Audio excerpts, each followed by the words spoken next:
I was known in the industry as a gentleman, always polite, always agreeable. After marrying Alara Vance, I poured everything I had into helping her build her company into one of the top 500 in the business. But then she gently told me she didn't want me to hold any executive position in the company. She wanted to craft the image of an independent, self-made woman and didn't want the world saying she relied on a man for success. I said okay, and so I quietly stepped back and started writing novels full-time. Still, my mother-in-law wasn't happy with this arrangement. She disapproved of a grown man staying home without a real job, convinced the elite wives in our social circle were gossiping behind my back, saying I was a man being kept. So she suggested we fire all the household staff and that I personally take care of Alara's daily meals and well-being. I smiled and agreed again. Sure. From then on, I threw myself into learning how to cook.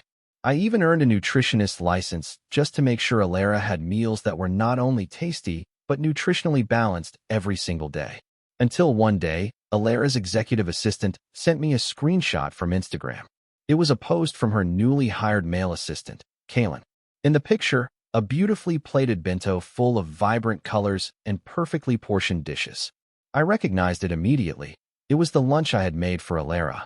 The caption, "The mighty queen has tamed the instant noodle demon and rescued the knight with a stomachache." At the same time, Alara, who almost never updates her Instagram, posted a rare photo. It was just a plain cup of spicy beef-flavored instant noodles with a plastic fork and frame. The caption, "A taste I've missed so much." When I saw all this, I didn't even get angry. Instead, I smiled and calmly commented under her post with a single "great." Then I immediately called a large supermarket and cheerfully said, "Please send 100 boxes of spicy beef instant noodles to Vance Group headquarters." If she missed the taste so much, then I'd make sure she got her fill. After all, I've always been an easygoing, agreeable man. Chapter 1. As soon as I stepped into the house, Executive Assistant Xylos sent me a message. It was a screenshot from Instagram. Alara's new assistant, Kaylin, had posted a photo of a lunchbox. The food was perfectly meat, veggies, fish, all nutritionally balanced and clearly prepared with care. Kaylin's caption, "The mighty queen has tamed the instant noodle demon and rescued the knight with a stomachache." I stared in confusion. Why was the lunch I made for Alara in her assistant's hands? Before I could process it, Xylos messaged me again. "Check Instagram." Still puzzled, I opened the app. One glance, and I was about ready to explode. Alara, who rarely ever posted anything, had uploaded a photo too. It was a shot of spicy beef instant noodles and a hand holding a plastic fork. Her caption, "A taste I've missed so much." That ungrateful woman. She gave the meal I carefully prepared to her assistant and went to eat instant noodles herself. Just as I was about to call her and demand an explanation, my mother-in-law's name popped up on the screen. I picked up the call, and before I could even lift the phone to my ear, her voice was already screaming through the line. "Alexei, what the hell is wrong with you? Why didn't you prepare lunch for Alara today? Don't you know she has a sensitive stomach and can't eat spicy food? How could you let her eat that junk?" "Mom, I did make her lunch." "Made lunch? If you really did, why would she end up eating instant noodles?" She cut me off before I could finish. "I just called Alara. She said you had a meeting with your editor and forgot to make her lunch. You stay home all day writing. You don't even go to the office. All I ask is that you make one meal for her, and you can't even do that right." I didn't bother arguing. I hung up, then immediately sent her the screenshot from Kaylin's Instagram. "You see that? Your daughter fed the lunch I made her to another man." Silence. I felt a tight knot in my chest. I needed to see blood. Alara Vance, that two-faced woman, gave the lunch I made with care to her boy toy assistant, posted a flirty Instagram caption for him, then lied to her mom and said I never made lunch at all. She was flirting at the office with her pretty little assistant, and yet I was the one getting scolded. She knows spicy food messes up her stomach, but she insisted on eating it anyway because she knew I'd be there to wait on her while she lay in pain. Well then, if she loves that familiar taste so much, I'll make sure she gets more than enough of it. Chapter 2. That afternoon, a delivery truck from the supermarket stopped in front of Vance Group's main entrance. The workers opened the cargo bay and began stacking box after box of instant noodles in the company's lobby. A young receptionist rushed over in a panic. "Stop, stop. You must have the wrong address." I stepped out from behind the truck, and the receptionist quickly straightened up. "Good afternoon. Vice President Volkov. No mistake, this is the right place, I said, pointing at the growing mountain of instant noodles. Find someone to deliver all 100 boxes to President Vance's office. With that, I walked straight into the elevator. Inside the office, Alara Vance looked at the stacks of instant noodles with a furious expression. Alexei, can you stop acting crazy? I only gave him the lunch you made for me because his stomach was upset and he was still eating instant noodles, she said. He's just a subordinate. There's nothing between us. I smiled. Alara, cheating isn't just about sleeping together. You know exactly what's going on in your heart. You're clearly enjoying this ambiguous tension between you two. You enjoy the way he looks at you with those admiring eyes. There are plenty of people in your company.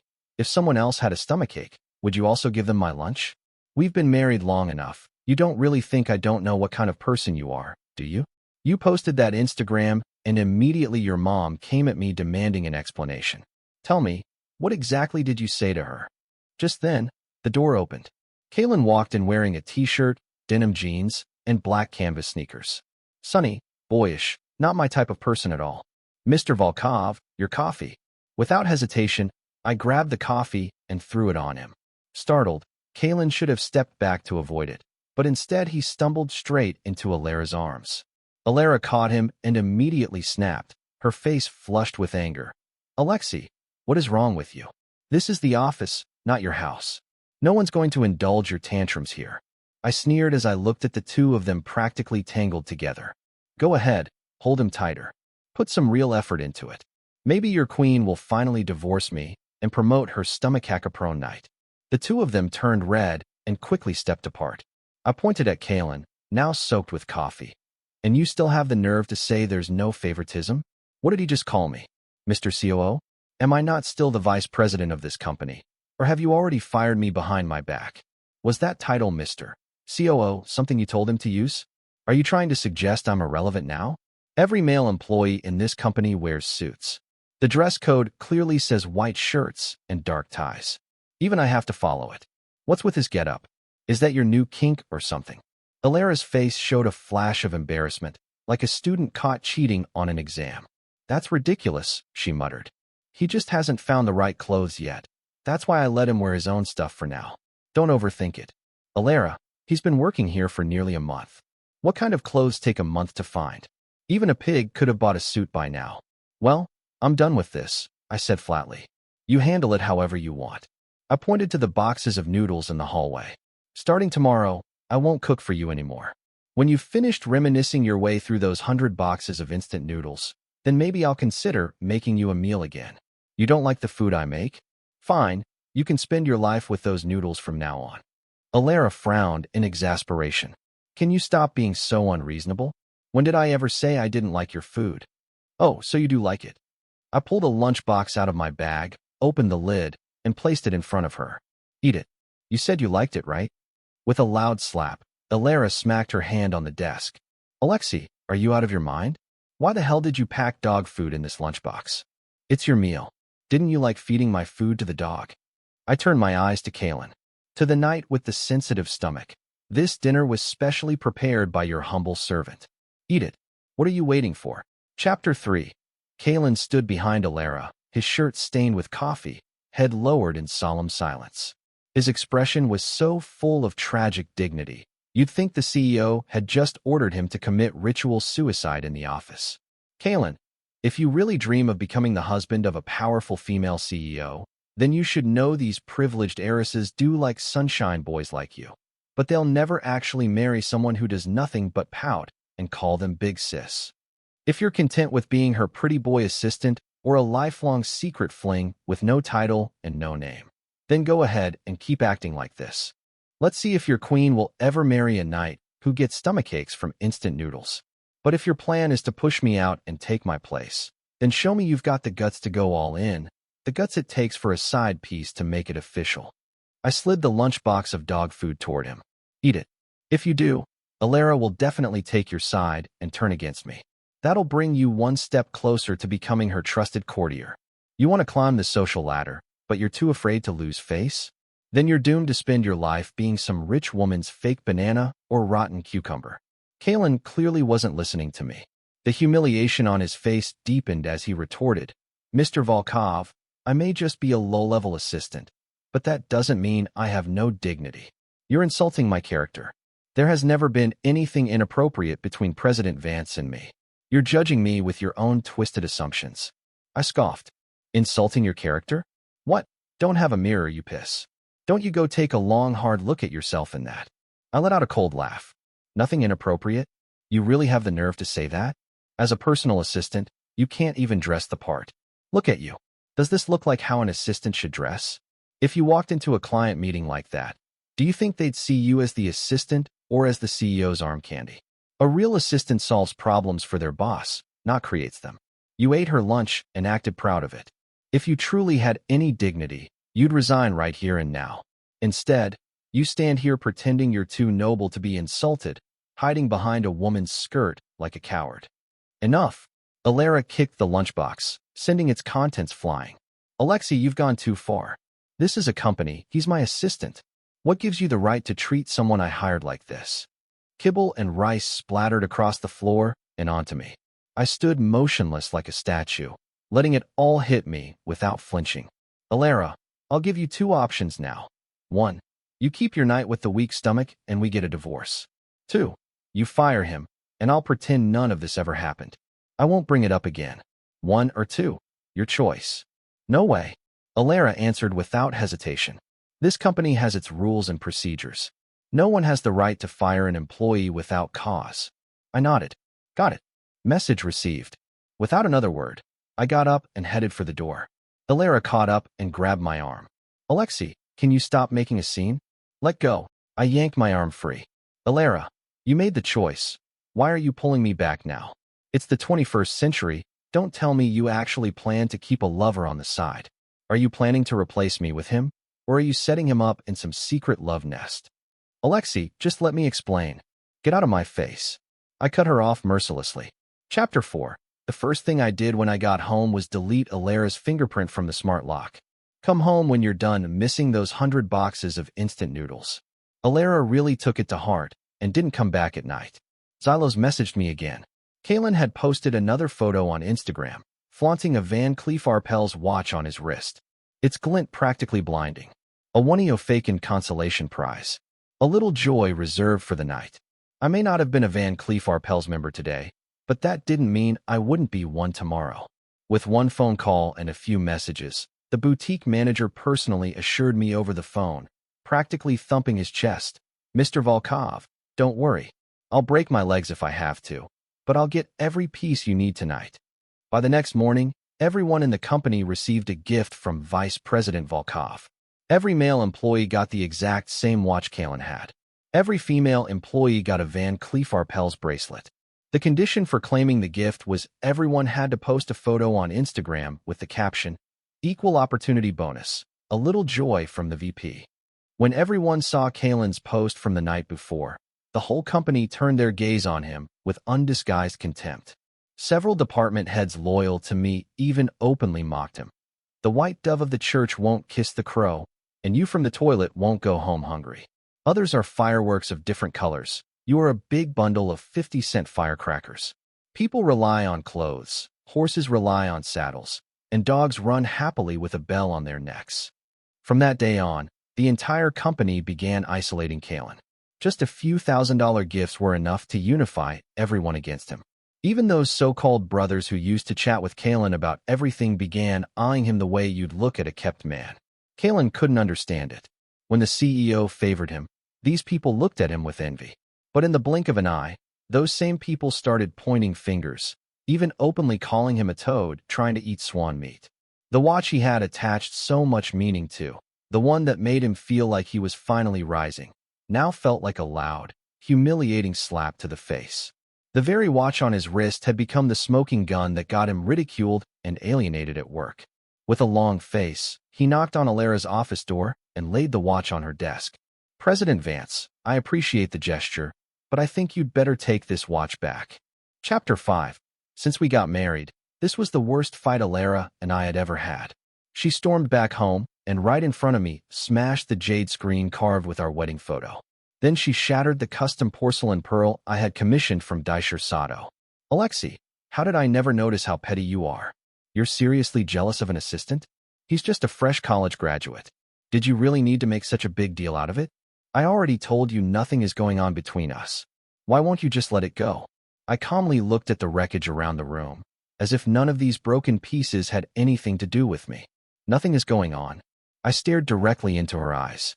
If he's feeling sick, your job is to give him time off to get checked out, not to use the lunch I made for you as bait to flirt with some boy toy. That watch might be just pocket change to you, but to him it's worth several months of salary. Out of everyone in the company, why did you give it to him? Alara defended herself with confidence. Because you jumped to conclusions and made him feel humiliated. I was afraid he'd start talking crap outside, so I gave him the watch to smooth things over for your sake. Oh really? You think I need you to clean up after me? I'm a grown man. I can own up to my own actions. Alara, stop acting like your conscience is spotless. Do you really think I don't see through your little dirty games? You see every Instagram post he makes. You really can't tell he's dropping hints? You're enjoying this vague, responsibility-free flirting. You just want to feel desired by someone who looks at you like that. You know I see his posts. You know they piss me off. You know defending him hurts me, but you still let it happen. You even came home and picked a fight with me for him. So now you've got two men fighting over you. Feeling smug? Feeling irresistible? I pointed at the shattered mess on the floor. That screen? My dad gave us that before the wedding. It was carved from a single piece of jade and took almost 3 months to make. Those porcelain vases you smashed? I worked with the craftsman, learning every step of the process, engraving our names on them by hand. And that jade fan with both our names on it. You didn't even hesitate when you stomped on it. You destroyed everything that symbolized our marriage. So tell me, what exactly is that supposed to mean? As I spoke, the fury drained from Alara's face, replaced by panic. Alexei, let me explain. No need. I cut her off. I get the message loud and clear. I grabbed the heavy crystal ornament from the table and added, I have a self-harming streak. Go ahead, file for divorce. Chapter 6. By the time my in-laws arrived at the hospital, I had just finished getting my wounds bandaged. My head was wrapped so thickly in gauze, left and right, that I looked like a crown prince from some oil-rich kingdom. My mother-in-law was startled the moment she saw me like that. Alexei, are you insane? You did this to yourself? Who are you trying to threaten? Can't people sit down and talk things through anymore? Does it have to come to bloodshed for you to feel satisfied? I sneered. Don't worry, I don't hit women, and I'm not using this to blackmail your family. What the hell happened? Why did things escalate this far? I turned to look at Alara, who was quietly picking at her fingernail. Don't you think you owe them an explanation as to why I would hurt myself? Alara stayed silent and turned her head away. Fine, if you won't say it, I will. I pointed at my father-in-law, who'd been silent the whole time. Mom, actually, this fight was all because of my dad. He's been hiding something from you. My father-in-law's I twitched. Me? What the hell would I be hiding from your mom? My dad recently met a woman in her 40s. When you're not home, he invites her over for dinner and even buys her jewelry. I've seen it more than once. He keeps telling me not to say anything to you. He insists they're just friends and nothing has happened. When I told him I would tell you, he got mad and told me to mind my own business. My father-in-law looked like he was about to explode. Alexei, is this how your parents raised you? To slander me in front of your mother-in-law? Shut up. My mother-in-law suddenly let out a shriek, startling everyone in the room. Well, Mr. Vance. I was wondering why you've been picking fights with me lately. Turns out you've got a side chick. I quickly stepped in to calm her. Mom, please don't get worked up. My dad, apart from treating her to meals and giving her gifts, really hasn't done anything else. I swear, he hasn't gone any further with that woman. That's already too much. Even thinking about it is already cheating. Her face flushed red with rage. Cheating is cheating. Doesn't matter if it's physical or emotional. What? Are there shades of cheating now? Dark green versus light green. Mom, come on, be the bigger person. You divorced my dad over something so small? And besides, this is his first time making a mistake. Maybe you could just forgive him. She glared at me. Forgive him? And why the hell should I forgive him? If I forgive him now, I might as well move out and make room for that little slut. My father-in-law turned green with rage. Don't listen to this brat. There's no woman. He's making it all up. Just as my mother-in-law was about to start yelling again, I nodded. Exactly. There's no woman. I made the whole thing up. Both of them froze. What? You made it up? I nodded. Yes, I fabricated the whole story. My dad doesn't know any woman like that. I then pointed at Alara, who looked like she was about to crawl under the hospital bed. But the story was based on your daughter. Your daughter took the lunch I made for her and gave it to her assistant, then went and ate instant noodles herself. And afterward, she gave him a brand new luxury watch. When I told her to fire that boy toy, not only did she refuse, she insisted on keeping him as her assistant. I had someone make things a little tough for him at work, and she completely flipped on me. Just now, she trashed our entire home for him. She destroyed everything that had to do with our marriage. You tell me, was that just a coincidence, or was she sending me a message? I looked at my still stunned mother-in-law. Mom, if this exact story had happened to you, just hearing it would make your blood boil. But now that it's your daughter doing it, and it's worse than what I made up, you're not seriously going to tell me to just suck it up, are you? Her entire face sagged, making her look for a moment like a sad, wrinkly Shar-Pei. Chapter 7. Even after I hurt myself like that, Alara still refused to agree to a divorce. Alexei, I know I was in the wrong this time, but I promise it'll never happen again. Please give me one more chance, okay? Fine, I said. Then tell me, how do you plan to fix this? Alara thought for a moment. I'll transfer him to another department. He won't be my assistant anymore. Will that do? I let out a cold laugh. Alara, goodbye. With that, I opened the door to the hospital room and walked straight out. My mother-in-law quickly caught up and grabbed my arm. Alexei, why are you so hot-tempered? Can't you two talk this out? I shook her hand off. Talk? Talk about what? If my dad brought some random woman into the house and hired her as a live-in maid, would you be okay with that? If she didn't have feelings for that boy toy, why is she so reluctant to let him go? Ma'am, there's no point talking further. Your daughter and I just aren't meant to be. If you've got time, maybe go ask that boy toy if he wants to take over your son-in-law's job, because I'm done. I turned and walked off, shutting the elevator door before Alara could catch up. Her voice grew fainter and fainter as the elevator descended. 3 days later, I boarded a plane to leave the country. Before I left, I threw everything in that house that had anything to do with me into the yard and set it all on fire. At the airport, my dad gave my shoulder a firm pat. Son, no matter which road you take, I've got your back. I've already set everything up. Once you seal the deal, I'll have your mom bring over the contract and the company seal. Don't worry, if that Vance family dares step foot near our house, I'll break their damn legs. As the plane pierced through the clouds, I stared at the shrinking city below and let out a long sigh. Right before I left, I had struggled with myself one last time, and in the end, I decided to give Alara one more chance. But just as I was about to open the door to the villa, I heard Kaylin's laughter coming from inside. That laugh was loud, so heavy, it made my hand freeze on the doorknob. Through the window, I saw Kaylin sitting smugly on the living room couch, feeding sliced apples, piece by piece, into Alara's mouth. My mother-in-law sat on the chair across from me, her face scrunched up in laughter, all her facial features squeezed together just like an anus surrounded by irregular folds. This young man is so handsome, so sweet, so considerate, way better than that Alexei. No wonder Alara likes him. Kaylin chuckled modestly. Auntie, you're too kind. I'm just President Vance's assistant. I could never compare to Mr. Volkov. Why not? That Alexei's got no manners at all, always pissing me off or making a scene. Can't even take care of his own wife. If it weren't for our business ties with his family, I would have made Alara divorce him ages ago. Alara sat with her head lowered, no expression on her face. Mom, that's enough. Don't talk nonsense. I'm not divorcing Alexei. Kaylin's hand trembled, and a slice of apple fell to the floor. Oh dear, sorry, President Vance. I'm such a klutz. Alara lifted her head slightly, a faint softness in her eyes. It's okay, just wipe it off. Outside the villa, I turned and walked away, this time without a shred of hesitation in my heart. Chapter 8. I stayed overseas for a full year. During that time, Xylos, my chief assistant, would occasionally send me updates about Alara. The company ran smoothly. Alara went to work every day as if everything were business as usual. Only Kaylin felt out of place. Though he kept making mistakes, there was always someone ready to step in and take the fall for him at critical moments. So in the company, things were oddly smooth for him, from assistant to personal assistant. then from personal assistant to deputy special assistant. Xylos said, if I'd come back even a month later, HR might have called him in for a serious talk.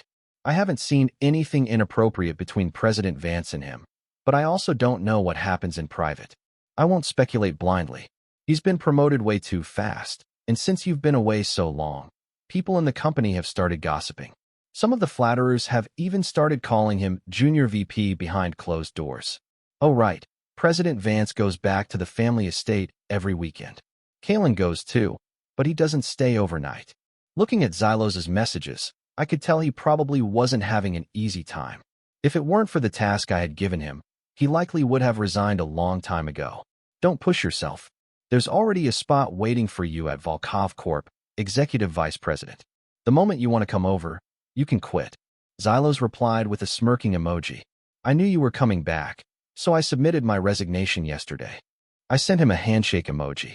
Welcome to Volkov Corp, Vice President Xylos. After finishing my chat with Xylos, I opened the message window with Alara.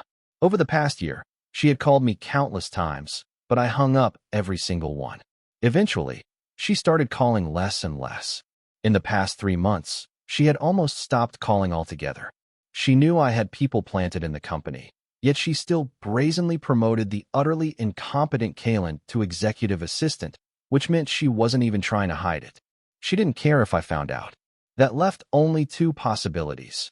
Either she had completely given up on me, or she really had no romantic intentions toward Kalen, and it was just a standard boss-employee relationship. But she was far too careless, because while I didn't have anyone stationed at the Vance family estate, Xylos did. Staring at the empty chat window, I sent her 2 messages. I'm back, and you've got 2 days. Clear out anything that doesn't belong in the villa. If I see something I shouldn't, I can't guarantee what I might do. The moment the message was sent, I saw the status bar change. It stayed on typing for nearly a full minute, like someone caught red-handed. Then finally, Alara replied with just one. All right. I understand. Chapter 9. After I landed, my dad personally came to pick me up from the airport. I stayed at my parents' place for 2 days and gave my father a detailed report about the developments abroad. On the 3rd afternoon, I drove back to the villa. But before that, I made a stop at the Vance family estate. I still had a room there. Some of my things needed to be collected. When I opened the villa door, Alara was having dinner with her parents. The 4 of them were happily chatting like a close-knit family. Kalen was sitting in the spot I used to sit, saying something that made my mother-in-law burst into laughter. He now carried himself with the air of a full-fledged Vance family son-in-law. My unexpected arrival caught everyone off guard. Both my mother-in-law and Kalen froze, smiles stuck on their faces like masks. Alara jumped up instantly like a kid caught sneaking a stray dog home, her face full of awkward embarrassment. My father-in-law, on the other hand, didn't react much. The man's got terrible eyesight and never wears glasses. Within 5 meters, he can't tell male from female. Past 10 meters, people and furniture are all the same. Once he realized it was me, a flicker of displeasure and reproach flashed through his eyes, but he didn't say anything. Oh hey, dinner time. As I passed by the table, I casually reached into Alara's bowl, grabbed a peeled shrimp, and tossed it into my mouth like I had just been there earlier that morning. Go ahead and eat. I'm just here to grab a few things. I'll be gone in a sec. Ignoring the people at the table, I headed straight upstairs, packed up the things from my drawer into a bag, and turned to leave, only to find Alara standing in the doorway. Alexei, I gently pushed her aside. No need to explain. As I walked past her, she grabbed my arm, eyes shimmering with unshed tears. Honey, I missed you so much. I didn't pull away. I just patted her on the shoulder. Let go, your boyfriend's watching. Alara stiffened. She turned her head and saw Kalen standing at the stairwell, staring at us. A flush of embarrassment rose to her. Honey, please let me explain. This isn't what you think. It's fine. Don't you bring him to the family estate every weekend? I already know, I said. I patted her cheek and gave her a rehearsed, hollow smile. No need to explain. Then I walked downstairs without another glance. As I passed Kalen, I didn't even look at him once. I left the Vance family estate and got in my car. Alara ran out after me. Honey, wait. Before I could lock the door, she yanked it open. Alexei, listen to me. Her words died in her throat. Her face froze with shock, like she'd been hit with a paralysis spell. She stayed there, gripping the car door, unmoving, eyes locked onto the inside of the car. What is this? In the passenger seat lay a contract. On it, the bold, unmistakable Sword Shield logo stood out. Oh, that.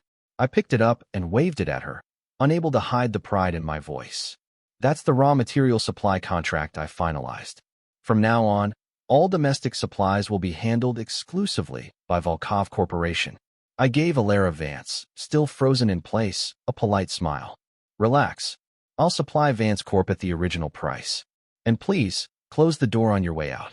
Thanks. Chapter 10. Alara lost it. She was tailing the nanny van in her car, with her parents right behind her, and Kaylin's flashy red Ferrari at the end of the train, sticking out like a sore thumb. I didn't care about this little convoy tailgating me like boxcars.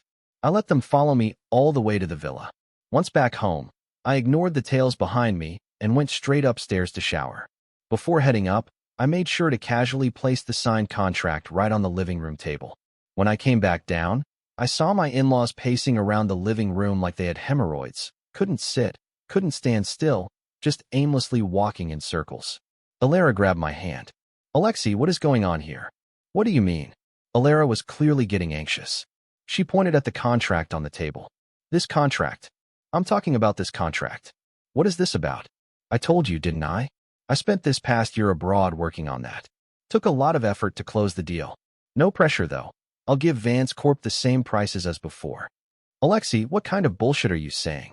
My mother-in-law was panicking for real now, scolding me, but unable to peel her eyes off the contract. You're doing this to drive Vance Corp into a corner, aren't you? Well now, look at you, sharp as ever. That's a brilliant move. Why didn't I think of it myself? She was fidgeting like a bug on a hot pan. Alexei, you and Alara are a married couple. Your father and I have always treated you like our own son. You can't destroy us like this. When did I say I was trying to destroy you? That's not good enough. Words don't mean anything. You have to put it in writing, or I won't be at ease. My father-in-law nodded. Exactly. Give us something in writing. We need reassurance. Seeing my mother-in-law push her luck, I took a step back before she could grab me. Don't act like we're one big happy family. Your daughter and I are getting divorced. Both of them immediately turned to look at Alara. Alara shook her head like a rattledrum. Alexei, when did I ever say I was agreeing to a divorce? When? Maybe around the time you started keeping that boy toy around. The villa door suddenly swung open. My dad marched in, face like thunder, glaring at the Van Cess like he was ready to tear them apart. This villa was bought by me. This is my house. I don't want any of you here. Get the hell out. My mother-in-law didn't dare speak tough now. Sir, please, let's talk this through. The kids just had a little disagreement. It's not serious enough for divorce, right? Not serious enough? My dad's eyes widened. Where were you when your daughter was keeping that boy toy around? Where were you when my son was sharing Volkov Corp's orders with your Vance Corp? And now that my son's back with full distribution rights, what are you doing? He pointed to the red Ferrari parked outside. Dragging your toy boy here to negotiate? Wow, the Vance family really has some open-minded values. Alara, you haven't even divorced my son yet, and you're already dragging your boy toy into my house, asking for favors? Do you think I'm dead? Alara was almost on her knees in desperation. Dad, please listen to me. My dad stepped forward, grabbing and shoving the three Van Cess toward the door. I don't want to hear it. Get out. Scram. The farther the better. Before slamming the door shut, he glared at them one last time. Mark my words, if you want access to the materials, fine, but don't piss me off, or I'll make sure your whole family ends up begging with canes at the train station. Chapter 11. That night, Alara tore into Kaylin outside the villa, yelled at him so viciously that he ran off with his tail between his legs. Xylos told me the company rejected Kaylin's resignation and wanted him to stay on as executive assistant, but he turned them down. He said Alara transferred Kaylin to the business division and even replaced his assistant with a woman. Xylos asked me curiously, "Are you planning to forgive her?" Forgive her? Not a chance. I answered without a shred of hesitation. Affection that arrives late is worth less than weeds. If she had done this a year ago, maybe I would have considered giving her another chance. But now, it means nothing to me. I'm not the type who eats someone's leftovers. The villa had become like a giant magnet, constantly drawing the attention of my in-laws. Afraid I might cut off Vance Corp's supply chain, they kept dropping by every couple of days, trying to feel me out. I mean, I'm cold, inconsiderate, and completely lacking in manners, right? So it should be perfectly reasonable that I won't let you in. Hearing that, my mother-in-law looked like she wanted to crawl into a hole. Continuing the supply chain isn't impossible, but I have a condition. What condition? Just say it. I pulled out a document. I want a divorce from Alara. As long as she signs, not only will I guarantee your supply, I'll even give Vance Corp a discount. Sounds like a good deal, doesn't it? They both went silent, staring at the divorce agreement as their faces completely collapsed. But before Alara could sign, something unexpected happened. Kalen called me and asked to meet at the cafe. He showed up in a black suit, tie perfectly knotted, his face showing that tired, overworked look common to corporate people. Things weren't going well for him at the company. The once called Junior VP was now a joke, a wannabe who'd flown too close to the sun. The fact that he hadn't resigned already just meant he had a thick enough skin, or no shame at all. As soon as he saw me, he skipped the small talk. Why? Why did you come back? If you hadn't come back, I was this close to becoming Vance Corp's son-in-law. You only have what you have because you were the first husband, because you were born into a better family.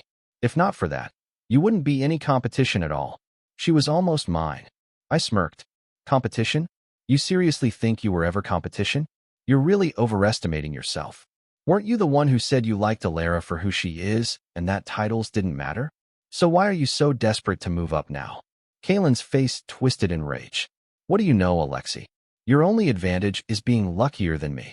Why do you get to marry Alara while I'm constantly overlooked when I've already done everything I can to get her attention? I'm buried in payday loans, gambling debt, everything, and I was finally about to win her over. Why the hell did you have to come back now? This is all your fault. If it weren't for you, I'd already be Vance Corp's son-in-law. You should die. Alara should die. You all should just die. I calmly smiled and picked up my phone from the table. Did you hear all that? Following my gaze, Kalen looked outside the cafe, and there stood Alara. He rushed out frantically, trying to explain, but the fury and disgust in Alara's eyes only deepened. Get out. Don't ever show your face in front of me again, or I swear I won't let you off. Kalen ran, fled in panic under Alara's near-murderous glare. Alara turned to me, eyes full of regret. Alexi, I'm sorry. I cut her off. I told you. No need to explain. What you just said to him. That's exactly what I wanted to say to you, Alara. Stay the hell away from me. Just seeing you makes me sick. Chapter 12. Since Alara refused to agree to a divorce, I had no choice but to take her to court. I sold my shares in the company, turning it into a subsidiary of Vance Corporation. That was my dad's idea. We're squeezing Vance Corp by the throat. Now that sorry excuse of a company is just dead weight. Even if we don't bleed her dry, her whole family's going to choke on this. Forget pride, let's go for power. Let's see how arrogant the Vances can still be after this. I didn't really care about the Vance family's business, but the divorce, that truly set me free. My in-laws, terrified I'd cancel the contract, pressured Alara into trying every possible tactic to seduce me. Xylos told me Kalen had become disabled. He had run off to another city and gone back to his old ways. This time, he successfully played the boy toy role and managed to win over a female CEO, quickly becoming her secret lover. But the woman turned out to be a sadist. During one of her violent sessions, she accidentally injured one of Kalen's eyes, leaving him partially blind. Afterward, she tossed him aside like trash, handing him a few thousand yuan as hush money. Meanwhile, Alara remained relentlessly determined to get back together with me, but I never intended to give her that chance. I know you and Kalen never slept together, but that doesn't mean you're clean. You enabled a man to openly provoke your husband. That, to me, is an unforgivable betrayal. I married you because I loved you. I'm divorcing you because I won't let you hurt me again. Whether or not you love me is irrelevant. Seeing how firm I was, Alara swore she'd never marry anyone else in her life, that she'd devote herself to me completely. But how much truth was in that vow? I didn't care, because it no longer had anything to do with me. From then on, Vance Corp collapsed into mediocrity. They didn't dare take any large orders, afraid I'd cut off their supply chain and make them lose everything. Alara was in pain. Many times, she even got down on her knees to beg me to take her back. She probably regretted it to the point her guts were twisted into knots. But I didn't care anymore. Endless forgiveness only breeds strays, and the best way to deal with a dog you can't put down is to give it one good solid kick.